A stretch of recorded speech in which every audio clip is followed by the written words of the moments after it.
الذي روحه نصرة الأقضية في اللاهوت قلبه خزانة الحي الذي لا يموت طاووس الكبرياء وحمام الجبروت جسده صورة معاني الملك والملكوت الذي هو فلق صبح أنوار الوحدانية وطلعات شمس أسرار ربانية وبهجة القمر حقائق السمدانية وظهور تجلیت احسانیہ وعرشی حضرت الحضرات رحمانیہ ان مولد محمد صلی اللہ علیہ وآلہ وسلم فی سر مستور بسر لیس لا يعلم عالم ولا يدرك مدرك ولا يعقل عاقل سبحان ربك رب العزة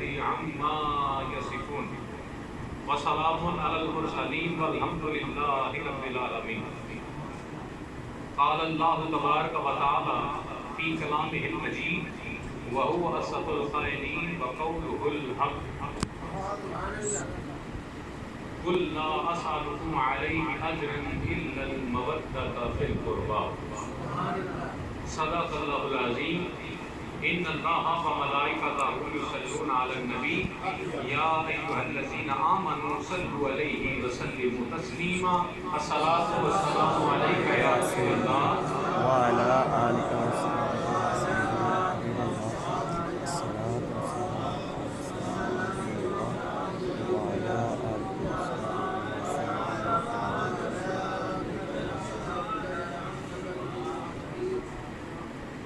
بعد از حمد و صلات یاران محبت، آج عاشورہ کا دن ہے، 10 محرم الحرام ہے. مہینوں میں حرمت والے مہینوں میں محرم الحرام شامل ہے، اور محرم الحرام کے جو عاشورہ کا دن ہے یہ بہت بڑی اہمیت کا حامل ہے. اس دن اللہ کی عنایات بھی ہوتی ہیں اور اللہ کی جانب سے آزمائشیں بھی ہوتی ہیں. انبیاء اور مرسلین اور اولیاء نے اس دن کی جانب اشارہ فرمایا ہے کہ روز اول سے اگر لیا جائے تو کربلا تک اس دن کی بڑی اہمیت ہے، اور کربلا سے قیامت تک اس دن کی بڑی اہمیت ہے.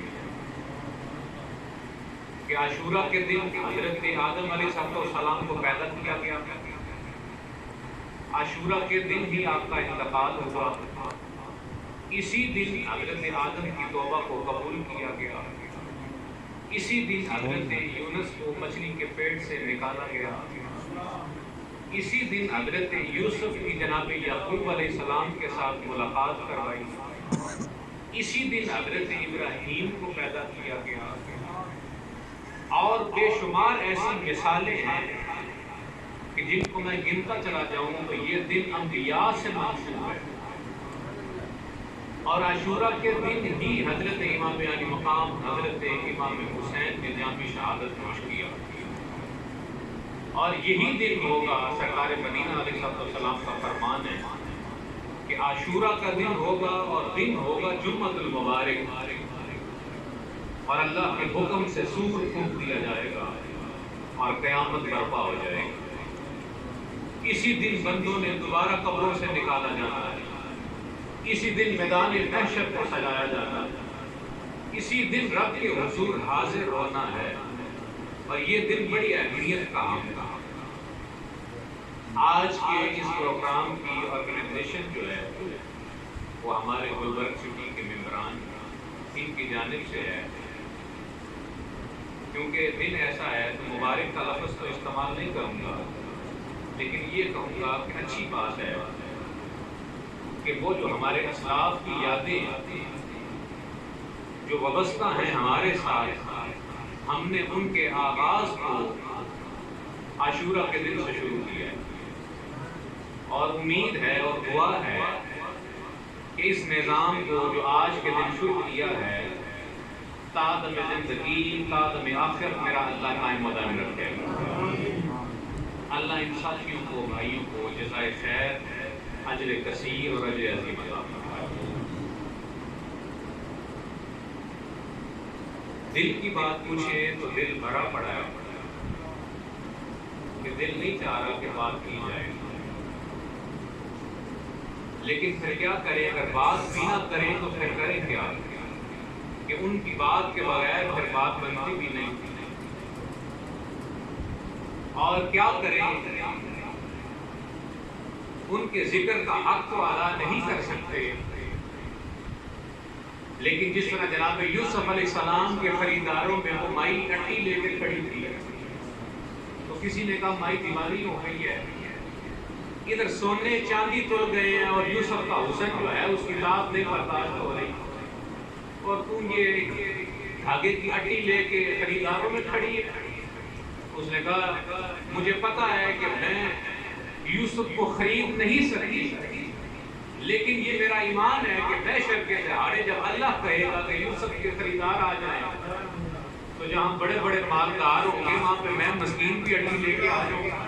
سبحان اللہ۔ تو ہم نے بہت اہتمام تو نہیں کیا، بہت کچھ تو نہیں کر سکے، حق تو یہ ہے کہ حق ادا نہ ہوا، لیکن اس مائی کے طریق کو لیتے ہوئے ہم بھی ان کے غلاموں میں، ان کے ذکر کرنے والوں میں ہم بھی کھڑے ہو جائیں گے کہ ہم مسکین بھی تھے، ہم ماڑے بھی تھے جنہوں نے حضرت حسین کو یاد کیا، ہم نے بھی حضرت حسین کے ذکر کو کیا، اور ان کے خانوادے نے جو آزمائشیں دی ہیں ہم نے بھی ان آزمائشوں کو جو ہے وہ بیان کر کے لوگوں تک اس پیغام محبت کو پہنچایا کہ ہمیں بھی اہل بیت کی طرح صبر کرنا ہے، اے اللہ ان کی استقامت کی طرح ہمیں بھی استقامت عطا فرما۔ تو میں ایک بار پھر ان ساتھیوں کو اپریشیٹ کرتا ہوں اور دعا گو ہوں کہ اللہ امن کی فضا کو قائم رکھتے ہوئے ہم پر مہربانیاں فرمائیں اور ہمیں دین متین کی خدمت عطا فرمائیں۔ قُلْ لَا أَسْأَلُكُمْ عَلَيْهِ أَجْرًا إِلَّا الْمَوَدَّةَ فِي الْقُرْبَى، محبوب ان سے کہہ دیجئے کہ نہیں چاہتا میں کوئی اجر الا ہاں مودۃ فی القربى، پھر میری قرابت داروں کے ساتھ مودت کرنا۔ پچھلے جمعہ میں نے اس آیت کریمہ کا شان نزول بیان کیا تھا، اور اس سے آگے کی بات کیا ہے جہاں پہ اکثر تھوڑی کنفیوژن ہو جاتی ہے۔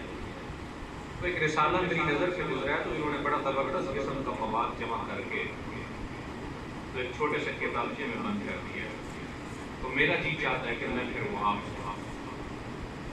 12 کے قریب ایسے مفسر ہیں جو اس آیت کو لے کے بیان کرتے ہیں کہ جب رسول اللہ سے پوچھا گیا کہ اللہ نے آپ کے قرابت داروں کی مودت طلب کی ہے، مانگی ہے کہ میرے نبی کو مال و زر نہیں چاہیے، سونا چاندی نہیں چاہیے، ہاں اگر تم کچھ دینا چاہتے ہو تو مودۃ فی القربى، میرے نبی کے قرابت داروں کے ساتھ مودت کر دو۔ تو پھر پوچھا گیا یا رسول اللہ من قربت هؤلاء الذین وجبت علینا مودۃ، کہ یا رسول اللہ مودت جو آپ کے قرابت داروں سے مانگی گئی ہے وہ ان لوگوں میں کون شمار ہیں؟ پھر رسول اللہ فرماتے ہیں قال رسول اللہ صلی اللہ علیہ وسلم علی وفاطمہ وبناہما، میرے قرابت داروں میں علی شامل ہیں، فاطمہ شامل ہیں، اور ان کے دونوں بیٹے شامل ہیں۔ نعرہ تکبیر، نعرہ رسالت، نعرہ حیدری، حسینیت زندہ باد۔ حضرت علامہ جلال الدین سیوطی سے پوچھا گیا کہ آپ بہت بڑے مفسر ہیں، جلال الدین سیوطی، شرح جلالین آپ نے لکھی ہے، کہ جو قرابت دار ہیں یہ کون ہیں؟ تو فرماتے ہیں فیہ وجوہ محبتہ قرابتہ، وہ جن کی محبت اللہ مانگ رہا ہے اور جن کی محبت کو اللہ جو واجب کر رہا ہے، یہ وہ اہل خانوادہ ہیں جو آقا کونین کی چادر کے اندر، اور وہ چادر والی حدیث ہر ایک کو آتی ہے کہ رسول اللہ کی چادر میں کون تھا۔ اما عائشہ روایت کرتی ہے کہ رسول اللہ چادر لے کے یا ایھا المزمل یا ایھا المدثر، دو دفعہ چادر کا ذکر آیا. ایک یہ جو مزمل والی چادر حضور اوڑھتے تھے، اس کا جو انداز تھا وہ ایسے سر کو بھی لینا اندر تھا، اور جب رات کی تنہائی میں ذکر کرتے تھے تو سر کو اندر اوڑھ کے ذکر کرتے تھے. تو اللہ نے اس انداز کو مزمل کیا کیا. دن میں جب حضور ذکر کرتے تھے تو چادر کو بغیر سر کے اوڑھتے تھے، سر سے نیچے نیچے. تو پھر اللہ نے اس انداز کو مدثر کیا کے بلایا. اب ادھر جو انداز تھا وہ یا ایھا المدثر والا انداز تھا. تو حضرت حسنین آ جاتے ہیں، آقا کونین ایسے ان کو چادر کر دیتے ہیں. کچھ ہی دیر گزرتی ہے کہ حضرت سیدہ کائنات آ جاتی ہیں اور آ کے پوچھتی ہیں، یا رسول اللہ آپ نے حسن اور حسین کو تو نہیں دیکھا؟ حضور نے فرمایا تم دیکھنا چاہتی ہو؟ جی حضور میں دیکھنا چاہتی ہوں. حضور نے ایسے چادر کو کھولا اور کہا آ جاؤ پھر چادر کے اندر. حضرت فاطمہ سلام اللہ علیہا کو بھی چادر پہ لے لیے. کچھ دیر گزرتی ہے تو ان سب کو تلاش کرتے ہوئے حضرت علی آ جاتے ہیں. عرض کرتے ہیں یا رسول اللہ آپ نے فاطمہ کو تو نہیں دیکھا، آپ نے حسن حسین کو تو نہیں دیکھا؟ حضور فرماتے ہیں دیکھنا چاہتے ہو؟ جی آقا دیکھنا چاہتا ہوں. حضور نے ایسے چادر کو کھولا اور کہا پھر تم بھی اس چادر میں آ جاؤ. اور اس وقت انما یرید اللہ لیذھب عنکم الرجس اہل البیت ویطہرکم تطہیرا. اللہ نے قرآن کی آیت نازل کر دی، محبوب آپ نے یہ جو ماحول بنایا ہے نا، سبحان اللہ، جن اپنے خانوادے کو اپنی چادر میں لے لیا ہے، تو پھر اللہ بھی ایک پیغام دیتا ہے کہ آپ کے رب کا پھر ارادہ ہو گیا ہے کہ میں آپ کی اہل بیت سے نجاست کو دور کر دوں. اور پھر اللہ نے اس نجاست کو دور کر دیا. سنو، محدثین کہتے ہیں قیامت تک کے لیے جو پاک ہونا چاہتا ہے وہ ان کے دامن سے وابستہ ہو جائے، جتنا مرضی گندا ہو اللہ اسے پاک فرما دے. کیونکہ اللہ نے ان سے نجاست کو دور کر دیا ہے. اب ان کے ساتھ نجاست تو نہیں لگ سکتی، ان کے دامن سے کوئی ایسا تعلق بنا ہی نہیں سکتا جو گندا ہو. ان کے دامن کے ساتھ ہمیشہ وہی لپٹے گا جو خود بھی اجلا ہے اور ان کے ساتھ مل کے اور اجلا ہو جائے گا. صحابہ اکرام نے ہمیں طریقہ بتا دیا کہ اہل بیت سے محبت کیسے کریں. حضرت ابو ہریرہ رضی اللہ تعالیٰ عنہ ایک جنازہ پڑھ کے آ رہے تھے، تو جب واپس آئے تو رستے میں حضرت حسین کے ساتھ ملاقات ہو. تو یہ کھیل کے میدان سے کھیل کود کر کے آ رہے تھے، تو ہاتھوں پہ بھی گرد لگا ہوا، چہرے پہ بھی گرد لگا ہوا، آپ کے جوڑوں پہ بھی، پیروں پہ بھی گرد لگا ہوا. تو حضرت ابو ہریرہ جلیل القدر صحابی ہیں، بے شمار ہزاروں کی تعداد میں حدیثوں کے راوی ہیں. وہ معمولی ہستی نہیں ہے، کسی مسجد کے مولوی صاحب نہیں ہے صرف، یا صرف وہ نادرہ پڑھنے والے نہیں ہیں. ارے یہ وہ ہیں جو حافظ قرآن بھی ہیں، حدیثوں کے راوی بھی ہیں. ارے یہ وہ ہیں جو حقیقی معنوں میں محدث مدینہ ہیں، سرکار کونین کے قدموں میں بیٹھنے والے ہیں. حضرت ابو ہریرہ وہ شخصیت ہیں کہ جو ہر وقت رسول اللہ کے قدموں میں رہتے ہیں. اتنا حضور کی صحبت میں بیٹھتے کہ رسول اللہ کبھی کبھی محبت سے کہہ دیتے ابو ہریرہ باہر کی ہوا بھی کھا لیا کرو.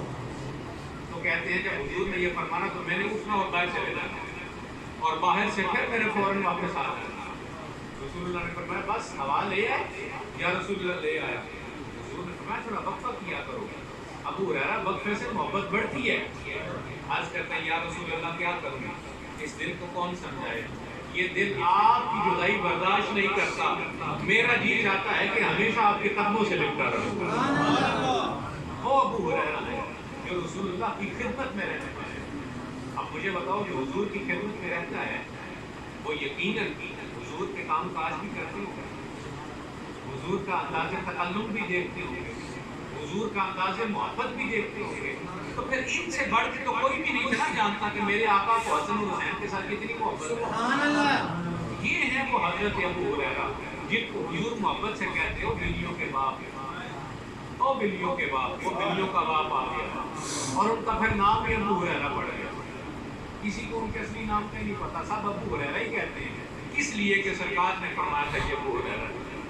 تو یہ حضرت ابو ہریرہ حضرت حسین کو ملتے ہیں تو دیکھتے ہیں کہ آپ کے جوڑوں پہ بھی گرد ہے، آپ کے پیروں پہ بھی گرد ہے، تو کہتے ہیں اپنے دامن کے ساتھ حضرت امام علی مقام کے جوڑوں کو بھی صاف کرتے ہیں اور حضرت امام حسین کے پیروں کو بھی صاف کرتے ہیں۔ اس سے بڑھ کے اور صحابہ کیا محبت کا انداز بنا ہے، کس طرح محبت کرتے ہیں، یہی تو ایک محبت کا انداز ہے۔ کسی نے پوچھا تو ہو گیا ابو ہریرہ آپ کی سفید داڑھی، سفید بال، آپ جلیل القدر، آپ محدث، آپ اتنے بڑے عالم، رسول اللہ کے غلام ہیں، آپ یہ کیا کر رہے ہیں؟ کہا یہ تو کچھ بھی نہیں جو میں کر رہا ہوں، میرے آقا اس سے کئی گنا زیادہ کیا کرتے تھے۔ ہاں، حضرت ابو ہریرہ رضی اللہ تعالیٰ عنہ فرماتے ہیں کہ میں جب سید حسین کو دیکھتا نا تو میری آنکھیں نم ہو جاتی، میری آنکھوں میں آنسو آ جاتا۔ آج ہمیں اس غلط فہمی میں بھی ڈال دیا۔ المیہ یہ ہے، عالم اسلام کو ہمیشہ توڑا گیا ہے، اور اس سے بڑا المیہ یہ ہے کہ پھر ہم ٹوٹتے ہی چلے گئے، ٹوٹتے ہی چلے گئے، ہم بڑھتے ہی گئے، تقسیم ہو گئے۔ کوئی ایسا آیا ہی نہیں جس نے کہا جڑ جاؤ، اور جس نے کہا جڑو ہم اس کے بھی خلاف ہو گئے۔ کہ جڑنے کی بات کرنا، یہود و نصارہ نے ہمیں توڑ کے رکھ دیا، کچھ نہ رہا ہمارے پاس۔ اب ذکر حسین اور ذکر اہل بیت جو ہے وہ ہم نے اہل تشیع کے ذمہ لگا دیا کہ یہ جو ذکر ہے یہ کرنا یہ شیعوں کا کام ہے۔ نہ، ہم کیوں اپنا ورثہ کسی کو دیں؟ اہل بیت کا ذکر بھی سنیوں کا کام ہے، صحابہ کا ذکر بھی سنیوں کا کام ہے۔ نعرہ تکبیر، نعرہ رسالت، نعرہ حیدر، حسینیت، حسینیت زندہ باد۔ حضرت ابو ہریرہ کہتا ہے کہ میں جب حضرت حسین کو دیکھتا تو میری آنکھیں نم ہو جاتی۔ رسول اللہ کے وصال کے بعد کی بات کر رہا ہوں کہ میں جب بھی آپ کو دیکھتا میری آنکھیں نم ہو جاتی کہ یہ وہ ہستی ہے جس سے رسول اللہ پیار کیا کرتے ہیں، یہ وہ مبارک لوگ ہیں جنہیں آقا کونین محبت کیا کرتے ہیں۔ کہتے ہیں میرے رسول عربی مسجد نبی سے نکلے تو میں باہر تھا تو میرے آقا نے میرے ساتھ ٹیک لگا لی، آپ کے گلے میں ہاتھ ڈال کے تو اپنا بدن حضرت ابو ہریرہ کے اوپر ڈال دیا، اور کوئی بات نہیں کی۔ ایسے لگتا تھا جیسے حضور کی آنکھیں کسی کو تلاش کر رہی ہیں، حضور کی آنکھیں کسی کو ڈھونڈ رہی ہیں، تو حضور دائیں بائیں دیکھتے لیکن کوئی حضور کو نظر نہ آتا۔ کچھ دیر گزری تو آقا کونین ہیں وہ میرے سہارے کو آپ نے چھوڑا اور چلنے لگ پڑے، میں بھی حضور کے پیچھے چل گیا۔ اب حضور بازار میں نکل کے، بازار میں جا کر بھی میں نے یہی محسوس کیا کہ آپ کی آنکھیں کچھ تلاش کر رہی ہیں، لیکن کچھ ایسا ہے جو آپ کو نظر نہیں آ رہا۔ سارا بازار گھوم کے، میدان گھوم کے سید عالم مسجد نبی میں واپس آ گئے، اور جب واپس آ کے بیٹھتے ہیں تو حضور کے چہرے پہ کوئی تبسم نہیں ہے، کوئی خوشی کے اثرات نہیں ہیں، لیکن میں کیا دیکھتا ہوں کہ جو ہی حضور تشریف فرما ہوئے آقا کونین بیٹھے تھے، جانب سے حسین بھاگے آئے، بھاگتے آئے، اور میرے آقا نے جب ان کو دیکھا تو ان کا چہرہ کھل اٹھا، ان کے چہرے پہ طمانینت آ گئی، تبسم آ گیا، اور سید حسین بھاگ کے آقا کونین کی گود میں بیٹھ گئے۔ اور میرے آقا نے پھر آگے کیا کیا؟ کہا اس دورانیے میں حضور نے کسی سے کوئی الفاظ استعمال نہیں کیا، کوئی کلام نہیں کیا۔ جب سید حسین رسول اللہ کی گود میں آ کے بیٹھتے تو میرے آقا نے کہا کہ حسین منہ کھولو، حسین منہ کھولو، تو سید حسین نے منہ کھول دیا۔ میرے آقا نے ان کے منہ کے اندر تھوکا، اپنا لباب دہن ڈالا، 3 بار لباب دہن ڈالا، اور 3 بار لباب دہن ڈالنے کے بعد دعا کرتے اے اللہ میں اس سے محبت کرتا ہوں، تو بھی اس سے محبت کر، میں اس سے محبت کرتا ہوں، تو بھی اس سے محبت کر، مالک جو اس سے محبت کرتا ہے تو اس سے محبت کر۔ اور یہ میرے آقا کا فرمان ہے، اے اللہ جو حسین سے دشمنی رکھتا ہے تو اس سے دشمنی رکھ۔ یہ میرے سید عالم کا فرمان ہے کہ ان سے محبت کرنا رسول اللہ کو خوشی دیتا ہے، ان سے دشمنی اور عداوت رکھنا رسول اللہ کو پریشان کرتا ہے۔ حضرت ابو ہریرہ کہتے ہیں کہ آقا کونین حجرہ عائشہ سے نکلے، اور چونکہ یہ گھر بالکل ساتھ ساتھ تھے، مسجد نبی میں جانے لگے تو جب حضرت بی بی پاک کے گھر کے آگے سے گزرنے لگے تو گھر میں سے حضرت امام حسین کے رونے کی آواز آتی ہے، تو میرے آقا نے دروازے کو دستک دی اور دروازہ کھولا اور کہا فاطمہ تجھے پتہ ہے حسین کا رونا مجھے تکلیف دیتا ہے؟ مجھے اندازہ ہے نا کہ جب حسین روتا ہے تو میرے دل کو تکلیف ہوتی ہے، اس کو رونے نہ دیا کر۔ اس کو یہ بات ہے کہ وہ چلے گئے یاران محبت حضرت بلال حبشی رضی اللہ تعالیٰ عنہ، شریعت کا یہ فیصلہ ہے، آپ رسول اللہ کے موذن ہیں، مسجد نبی کے موذن ہیں، اذان دینے والا جب اذان دیتے ہیں بھائی صاحب، اذان دینے کے بعد اس کے اوپر یہ پابندی لاحق ہو جاتی ہے کہ وہ مسجد کی دہلیز نہ گزرے، اذان دے دی اب وہ مسجد کے اندر ہی رہے گا کب تک، جب تک جماعت نہیں ہو جاتی، اور اگر جو ہے وہ مسجد سے نکل جاتا ہے تو وہ اللہ اور اس کے رسول کے احکامات کو پامال کرتا ہے۔ یہ مؤذن کے لیے حکم ہے کہ تب تک مسجد کو نہ چھوڑے جب تک نماز نہ پڑھ لے۔ اب ادھر حضرت بلال حبشی نے اذان دی، اذان دینے کے بعد جب اذان مکمل ہو گئی تو حضرت بی بی فاطمہ کے گھر سے حضرت حسین کے رونے کی آواز آئی، اور ساتھ یہ بھی آواز آ رہی ہے کہ بی بی باپو نے چپ کروا رہی ہے، بہلانے کی کوشش کر رہی ہے، لیکن وہ بہل نہیں رہے، وہ خاموشی نہیں ہو رہے، وہ ضد پکڑی بیٹھے ہیں، روتے چلے جا رہے ہیں، روتے چلے جا رہے ہیں۔ حضرت بلال حبشی کہتے ہیں مجھ سے صبر نہ ہو، اب ایک جانب میرے پیر کو شریعت کی زنجیر بڑھی ہے، اور ایک جانب میرے پیر کو وہ سرکار مدینہ کی جو محبت کی زنجیر ہے وہ بھی بڑھی ہے، تو میں کروں تو کیا کروں، جاؤں تو کدھر جاؤں؟ کہا کہ اگر مسجد سے نکل جاتا ہوں تو شریعت کے حکم عدولی ہو جائے گی، اور اگر مسجد سے نہ نکلوں حسین کو رونے دوں تو مصطفیٰ کریم کا دل پریشان ہو جائے گا، ارے اگر مصطفیٰ کریم پریشان ہوں گے تو اللہ بھی پریشان ہوگا، تو پھر میں کیوں نہ، کہتے ہیں میں دل پہ قابو نہ رکھ پایا، میں مسجد نبی سے نکل گیا، جا کے میں نے دروازے کو دستک دی اور کہا بی بی پاک حضرت حسین کو مجھے دے دے۔ میں نے حضرت امام حسین کو اٹھا لیا اور جو ہی وہ میری گود میں آئے باہر کے ماحول کو دیکھتے تو خاموش ہو جاتے، چپ ہو جاتے ہیں، کہتے ہیں جب وہ چپ ہوئے تو سرکار مدینہ بھی مسجد میں آ گئی تھی دیر تک، اور جب وہ خاموش ہو گئے تو میں نے واپس پکڑا دیا۔ اب جب کہ میں مسجد نبی میں داخل ہوا تو حضور نے مجھ سے ایک سوال یہ کیا، بلال تم کدھر گئے؟ تم نے تو اذان دی تھی نا، تو اذان دے کے کہاں نکل گئے؟ تو اب بلال خاموش ہے کہ میں کیا جواب دوں؟ رسول اللہ ان کی جانب مخاطب ہے، کہتے ہیں اس سے پہلے کہ رسول اللہ میرے جواب کا انتظار کرتے ہیں، میں نے مناسب نہ سمجھا اور میں نے فوراً کہہ دیا یا رسول اللہ حسین ابن علی رو رہے تھے تو میں ان کو چپ کروانے گیا تھا۔ کہتے ہیں میرے آقا نے خاموشی اختیار کر دی، کوئی فتویٰ میرے اوپر عائد نہ کیا، کوئی حد میرے اوپر لاگو نہ کی، میں سمجھ گیا کہ نبی راضی ہو گئے، اور جب نبی راضی ہو جائے تو پھر اللہ بھی راضی ہو جائے۔ یاران محبت آقا کونین علیہ السلام کو ان شہزادوں کے ساتھ بڑی محبت، رسول اللہ کا فرمان ہے کہ میری اہل بیت ایک دن کی محبت ایک سال کی نفلی عبادت سے بہتر ہے۔ ہاں یہ میں فرمان مصطفیٰ بتا رہا ہوں، میرے اہل بیت کی ایک دن کی محبت ایک سال کی عبادت سے بہتر ہے۔ یہ میرے آقا کا فرمان ذیشان ہے کہ جو میرے اہل بیت کی محبت میں دنیا سے گیا اور مرا نہیں، اسے یہ نہ کہنا کہ اسے موت کھا گئی، نہ وہ اہل بیت کی محبت میں گیا، مات شہیدہ، وہ شہادت کی موت مرا ہے۔ ارے میدان کربلا میں 10 محرم الحرام ہے، حضرت امام علی مقام حضرت امام حسین کھڑے ہیں میدان میں، اور ابھی جنگ شروع نہیں کرتی، حضرت حسین ان کو اپنا تعارف بتا رہے ہیں، کہیں ایسا نہ ہو کہ میدان محشر میں یہ عذر ظاہر کریں کہ اے اللہ ہمیں تو پتہ ہی نہیں تھا کہ کون تھا سامنے، تو انہیں بتا رہے ہیں کہ میں حسین ابن علی ہوں، میں نواسہ رسول ہوں۔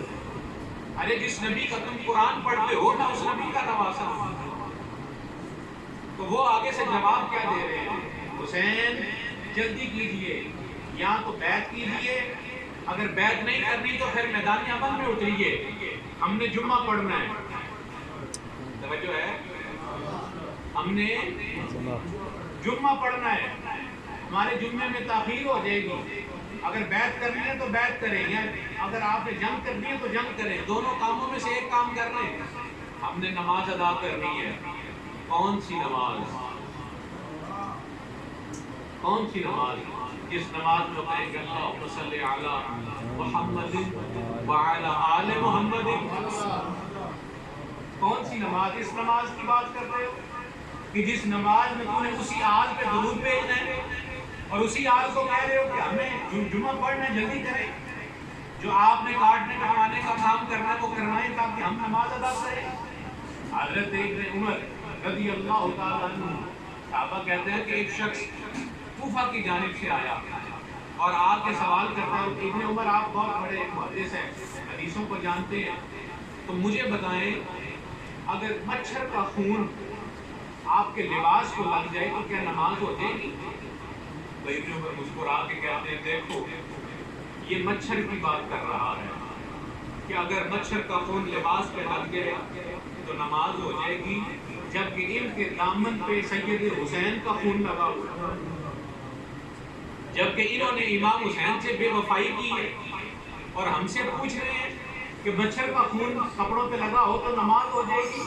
سن پوچھنے والے، میں تجھے بتاتا ہوں حسن اور حسین رسول اللہ کے باپ کے پھول تھے، رسول اللہ ان سے محبت کرتے تھے۔ حضرت امام حسن کے حضور لبوں کو بوسہ دیتے تھے، حضرت امام حسین کے گلے کو حضور بوسہ دیتے تھے۔ گرانے محبت یہ وہ ہستی ہیں جنہیں رسول اللہ سے بڑی محبت تھی اور رسول اللہ کو ان سے بڑی محبت تھی۔ اور میرے آقا کا فرمان ہے مومن کے علاوہ کوئی ان سے محبت نہیں کر سکتا اور منافق کے علاوہ کوئی ان سے بغض نہیں کر سکتا۔ اب یہ دل کی تختی کو خود ہی کھول کے پڑھ لو کہ ہم کس مقام پہ ہیں۔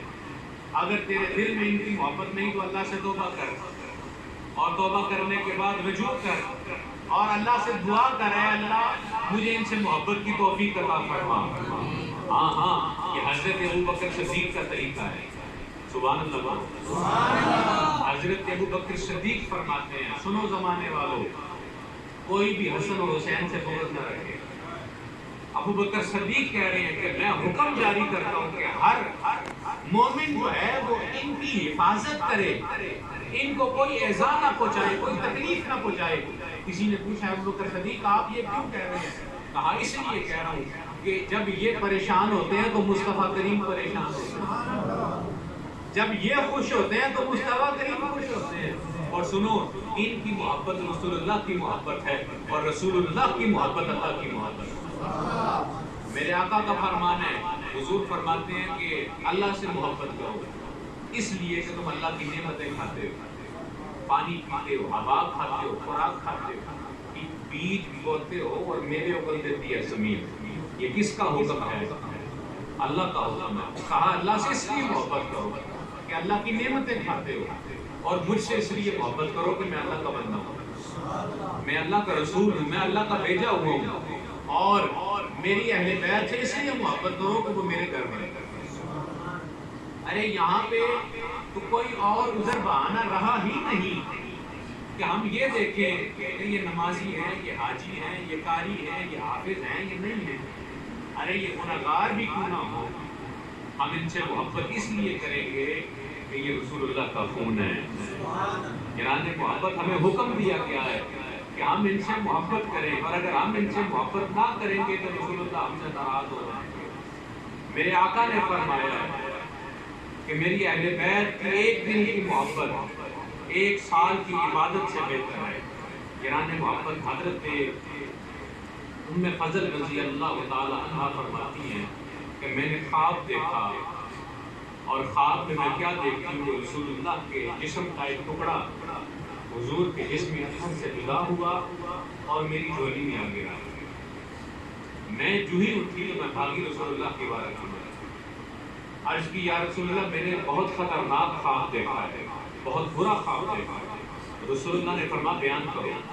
عرض کی یا رسول اللہ میں نے یہ دیکھا کہ آپ کے جسم کا ٹکڑا آپ کے جسم سے جدا ہوتا ہے اور میری جھولی میں آ گرتا ہے۔ رسول اللہ فرماتے ہیں کہ یہ خطرناک نہیں، یہ پریشان خواب نہیں، یہ برا خواب نہیں، یہ تو خوشخبری ہے۔ عرض کی یا رسول اللہ یہ کیسی خوشخبری ہے؟ رسول اللہ نے فرمایا اللہ میری بیٹی کو بیٹا عطا فرمائے گا۔ اللہ میری بیٹی کو، کیونکہ اس وقت حضور کی ظاہری حیات میں آپ کی ایک ہی بیٹی تھی، باقی تو پردہ فرما گئے تھے سب، حضور کی بیٹیاں بھی، حضور کے بیٹے بھی۔ تو یہاں پر بھی کچھ لوگ غلط فہمی کا شکار ہو جاتے ہیں کہ زیادہ ذکر حضرت سیدہ فاطمہ کا ہی کیوں آتا ہے؟ کیونکہ حضرت سیدہ فاطمہ نے اسلام کا عروج دیکھا ہے. باقی حضور کی شہزادیاں، حضور کے شہزادے وہ دین کی ابتدا میں ہی پردہ فرما گئے. اب ادھر حضرت سیدہ کائنات ہی تو باقی ہے. اور جب اللہ نے اتنی اولاد دی ہو اور وہ سب اللہ اپنے حکم سے واپس لے لے اور پیچھے ایک رہ جائے تو آپ اس بات کا اندازہ کر سکتے ہیں کہ اس کے ساتھ وہ جو رہ جائے کتنی محبت ہوتی ہو. اور رسول اللہ کو اپنی شہزادی سے بڑی محبت تھی، بہت ہی محبت تھی. اگر میں بیان کروں تو جتنے لفظ استعمال کروں تو وہ کم ہیں. ہاں وہ لفظ کم ہیں. حضور فرماتے ہیں یہ خوشخبری ہے، اللہ میری بیٹی کو بیٹا عطا فرمائے گا. اور حضور کو اپنی اولاد سے محبت اس لیے بھی تھی کہ جب میرے آقا مکہ شریف میں تھے نا تو حضور کی شہزادیاں بھی پردہ کر گئی، حضور کے بیٹے بھی پردہ کر گئے. ایک حضور کی بیٹی قتل بھی ہو گئی. تو جب حضور کی ایک ہی بیٹی رہ گئی نا سیدہ فاطمہ الزہرا، تو میرے آقا کونین بیت اللہ شریف سے عبادت اور ریاضت کر کے نکل رہے ہیں. جو راستے میں آئے تو مشرکین نے تانا مارا. وہ لفظ نقل کفر نباشر، ہمیں تو وہ لفظ بھی منہ سے نکالتے ہوئے ڈر لگتا ہے، لیکن مشرکین نے کہا، میں آسان لفظوں میں کہتا ہوں، سلطے ہوئے لفظوں میں، یہ وہ جا رہا ہے جس کی کوئی نسل ہی باقی نہیں، جس کی کوئی اولاد ہی نہ رہی. میرے آقا نے جب یہ لفظ اپنے کانوں سے سنے تو میرے حضور کا دل چیر چیر ہو گیا. میرے آقا پریشان ہو گئے، غم کے عالم میں ڈوب گئے. محدثین کہتے ہیں کہ اس چرستے سے لے کے سرکار مدینہ کا جو گھر تھا وہ سفر اتنا لمبا ہو گیا میرے آقا کے لیے کہ حضور کے قدم بھاری ہو گئے. حضور سے چلنا مشکل ہو گیا کہ کسی نے یہ تانا مارا ہے کہ یہ بے نسل ہے، اس کی اولاد کوئی نہیں. حضور بڑی مشکل سے گھر پہنچتے ہیں. بی بی خدیجہ الکبریٰ کرتے ہیں، حضور کی کیفیت کو دیکھ کے قربان جائیں ان ماؤں پر بھی جو شوہروں کے چہروں کی کیفیت کو بھانپ لیتی تھی. عرض کرتی ہیں یا رسول اللہ میری ہر شے آپ پہ قربان ہو، اتنا افسردہ چہرہ تو کبھی آپ کا نہیں ہوا. آپ تو اللہ کی بندگی کر کے آ رہے ہیں، اتنے پریشان ہو کے آ رہے ہیں. حضور فرماتے ہیں خدیجہ میں کیا بتاؤں، مجھے کہنے والے نے کہا ہے کہ یہ بے نسل ہے. اب بی بی خدیجہ الکبریٰ بھی پریشان ہو گئی، آنکھوں میں نمی آ گئی، رونے لگی. اللہ نے فرمایا جبرائیل جب میرے نبی کے گھر والے پریشان ہو رہے ہیں، میرے نبی کا خانوہ اس وقت جو ہے خانوادہ غم میں ہے، میرا رسول غم میں ہے، جا کے میرے نبی کو پیغام دے کے آ اِنَّا أَعْطَيْنَاكَ الْكَوْثَرَ. محبوب آپ کیوں غم کرتے ہیں، ہم نے آپ کو کوثر عطا فرمائی ہے، کوثر عطا فرمائی ہے. بعض نے اس کا اشارہ آب کوثر سے کیا، بعض نے اس کا اشارہ کہا کہ حضور کو جو یہ اللہ نے کوثر کا جو لفظ استعمال کیا اس کا مطلب ہے کثرت. کیا مطلب ہے؟ کثرت. حضور ہم نے آپ کو کثرت عطا فرمائی ہے. اور اگر لفظ کوثر کی لے لیں تو یہ آب کوثر کی شان ہے کہ پورا جہان بھی آب کوثر کو پی لے گا نا تو کوثر کی نہر کو کوئی فرق نہیں پڑے گا. آپ کہیں گے یہ آپ نے کیسی بات کی، اس کی کوئی دلیل دے. تو کوثر میں سے ایک ندی نکلتی ہے جسے زمزم کہا جاتا ہے. یہ جو زمزم ہے نا یہ بھی کوثر سے نکل کے آیا ہے، یہ حقیقت ہے. یہ زمزم کوثر سے نکل کے آیا ہے. حضرت اسماعیل نے جب ایڑیاں رگڑی اور وہ پیاس کی شدت اور وہ دشواری اور اس جہان کی خاموشی کہ کوئی تھا ہی نہیں، اور وہ بی بی ہاجرہ کی چہل قدمی اور وہ دوڑنا اور وہ پیاس کی شدت اور اللہ اللہ کہنا اور یہ کہنا مالک ہم تیرے حکم پہ یہاں آئے ہیں، نہ ادھر پانی ہے نہ ادھر روٹی ہے، میرے خاوند نے اللہ کی رضا کی خاطر مجھے یہاں چھوڑا. مالک اگر میرا بیٹا پیاسا رہا تو مر جائے گا. تو اشارہ ہوا کہ جا کے دیکھ تو صحیح. تو جا کے دیکھا تو کیا دیکھا کہ جناب اسماعیل کی ایڑیوں کی جانب سے پانی کا چشمہ جاری ہے. بی بی ہاجرہ اسے کہتی ہے زم زم زم زم ٹھہر جا ٹھہر جا. قیامت تک کے لیے اس پانی کا نام زمزم پڑ گیا. اور محدثین کہتی ہیں کہ اگر بی بی ہاجرہ زمزم نہ کہتی، یہ نہ فرماتی کہ ٹھہر جا تو پورے جہان پہ وہ زمزم کا چشمہ اتنا پھیلنا تھا کہ پانی ہی پانی ہو جانا تھا، خشکی رہنی نہیں تھی. بی بی ہاجرہ کے کہنے کی برکت سے وہ ٹھہر گیا. اور مجھے ایک بات بتاؤ، وہ ایک چشمہ تھا، اربوں مسلمان اس میں سے پانی پیتے ہیں. اب تو صرف حاجی ہی نہیں بلکہ اس پانی کو امپورٹ بھی کیا جاتا ہے، لیکن اس کے باوجود وہ پانی ختم ہوتا، یہ زمزم ہے جو کوثر سے نکل کے آیا ہے، یہ نہیں ختم ہو رہا تو کوثر کیسے ختم ہو جائے گی؟ حضور کو فرمایا کہ ہم نے آپ کو کوثر عطا فرمایا، وہ جس طرح آب کوثر میں سے سارا جہان پی لے گا تو کوثر کم نہیں نہ ہوگی، اس طرح ہم نے آپ کو کثرت دی ہے، آپ کی اولاد کبھی ختم نہیں ہوگی، یہ اللہ کا وعدہ ہے۔ میدان کربلا میں سب کو کاٹ دیا گیا، کہنے والے کہتے ہیں ایک سید سجاد کافی تھا، ایک علی بچا تو پھر اتنے سید کہاں سے ہو گئے؟ تو جب اللہ وعدہ کر رہا ہے کہ محبوب ہم آپ کو کثرت عطا فرمائیں گے تو پھر جہاں چلے جاؤ آپ کو سادات نظر آتے ہیں۔ اور یہ برکت اور بے برکتی کا معاملہ بھی ہے، جاؤ پورے عالم میں چلے جاؤ، جا کے اعلان کرواؤ، جا کے پوچھو کہ کوئی یزید کی اولاد باقی ہے؟ یزید کے 15-16 بیٹے تھے، 8-9-10 بیٹے تھے، 5-6 بیٹیاں تھیں، 15 بیٹے بیٹیاں تھے۔ حسین کا تو ایک ہی بچہ تھا، زین العابدین علی سجاد، تو اس کے تو 15 تھے۔ اس اعتبار سے نسل بڑھائی تھی دونوں جانب سے، تو 15 کی نسل زیادہ ہونی چاہیے کہ ایک کی نسل زیادہ ہونی چاہیے؟ 15 کی ہونی چاہیے، لیکن جاؤ 400 عالم پھر لو، جا کے پوچھو کہ تم یزید کی اولاد کوئی ہے؟ تو کوئی جواب نہیں آئے گا، کوئی یہ نہیں کہے گا کہ میں یزید کی اولاد ہوں۔ لیکن کسی کو کہنا کہ ادھر حسین کی اولاد کوئی ہے تو وہ سینہ تان کے کہیں گے میں بے شک بڑا گناہگار ہوں، لیکن یہ اعزاز مجھے ہے کہ خون حسین مجھے ہے۔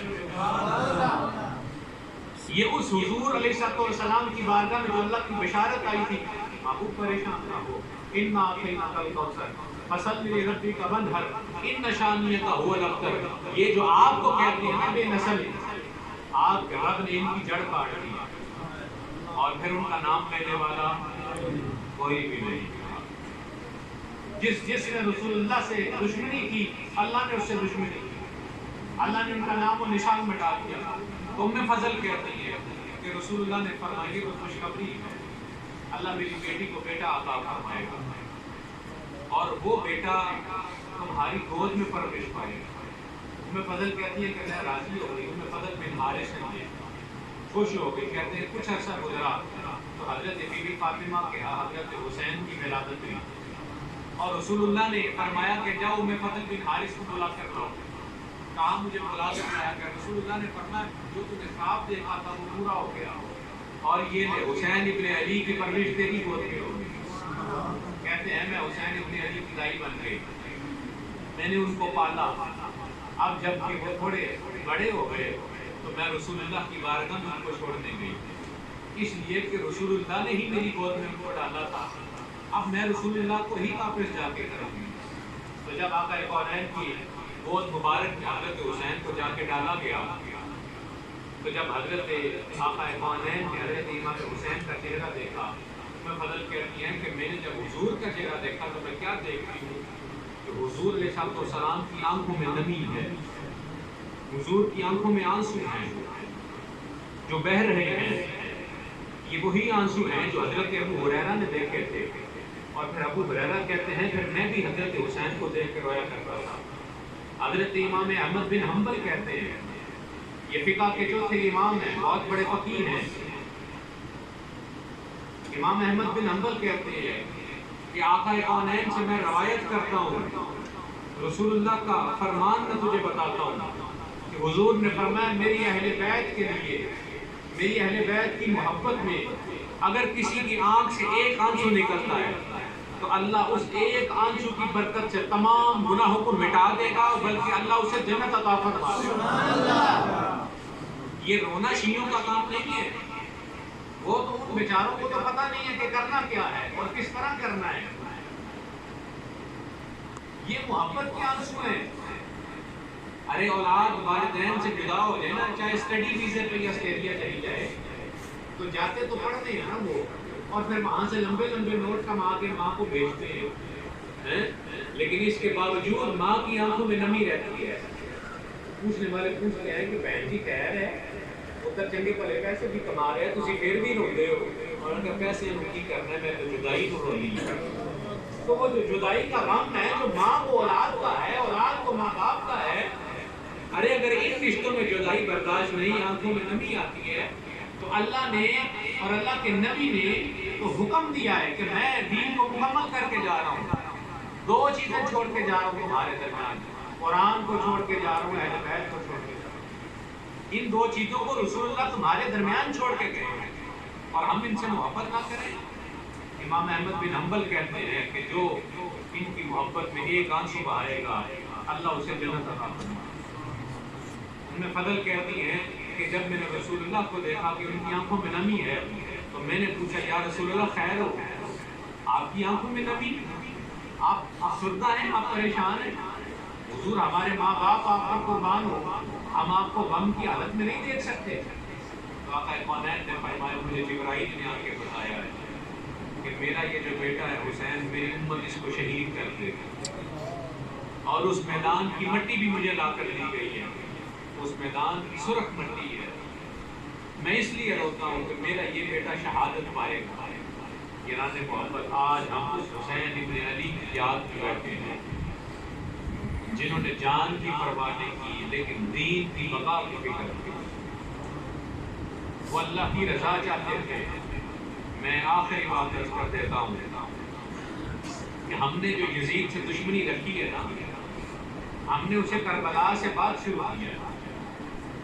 ہم اسے اس لیے دشمن سمجھتے ہیں کہ اس نے خانوادہ رسول کو کاٹا ہے، قتل کیا ہے، ان پر ظلم کیا ہے، جبکہ حضرت حسین نے بارہا مرتبہ پیشکش کی یا مجھے جانے دو واپس مدینہ میں، اس کے لشکر کو کہا کہ یہاں پھر مجھے دمشق جانے دو، میں یزید سے خود جا کے بات کروں گا، یا پھر مجھے سرحدی علاقوں میں بھیج دو کہ جہاں پر دشمن ہے تو میں ان کے ساتھ جہاد کروں گا، مشرکین کا اور کفار کا قتال کروں گا، اور اگر میرے اللہ نے چاہا تو میں خود بھی جامع شہادت نوش کروں گا۔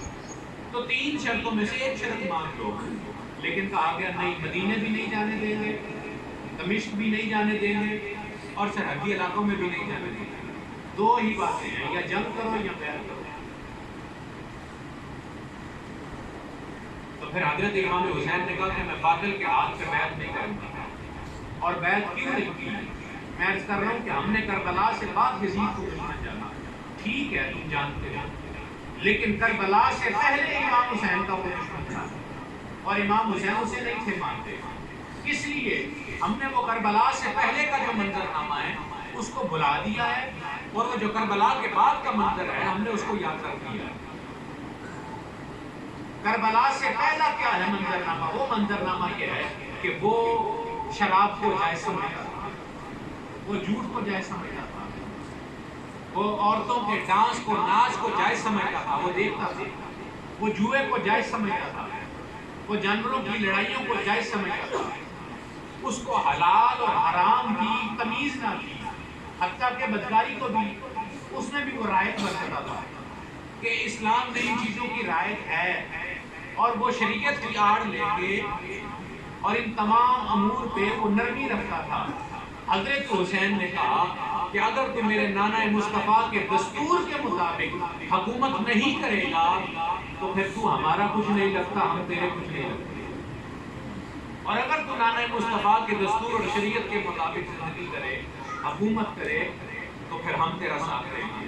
البتہ اس نے سرکار مدینہ کی شریعت کو ٹکرا دیا، اسی لیے تو امام حسین نے اس کے ساتھ عداوت رکھی اور اس کے ہاتھ پہ بیعت نہیں کی تھی کہ میں باطل کے ہاتھ پہ بیعت نہیں کروں گا۔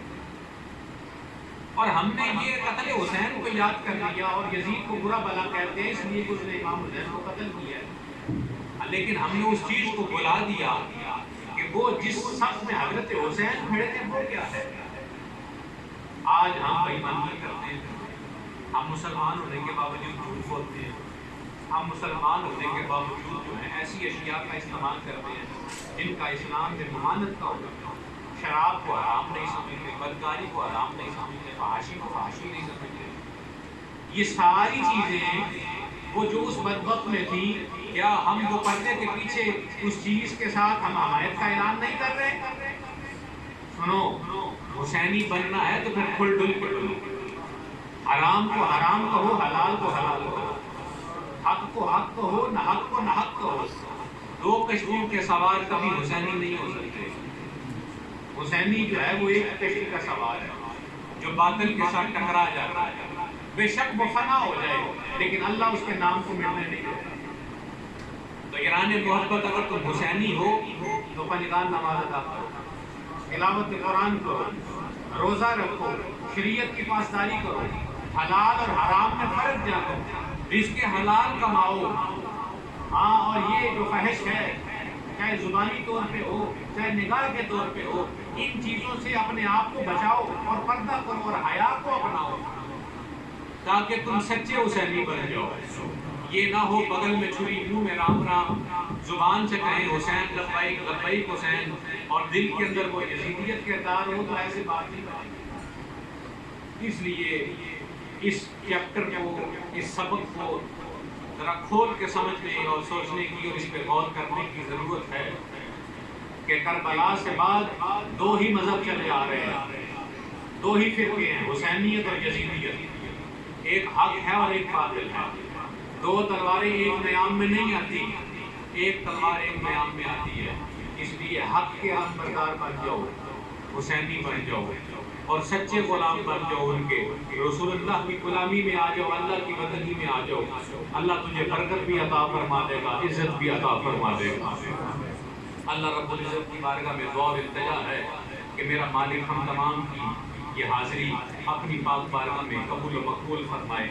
یہ نیاز مندی، یہ عقیدت، یہ محبت اللہ اپنے حضور پسند فرمائے اور عالم اسلام کو اس اضطراب کی کیفیت سے نکال کے میرا اللہ حالت سکون عطا فرمائے. اور وہ سکون صرف اللہ اور اس کے رسول کی یاد میں ہے، اللہ کی بندگی میں ہے، رسول اللہ کی تابعداری میں ہے.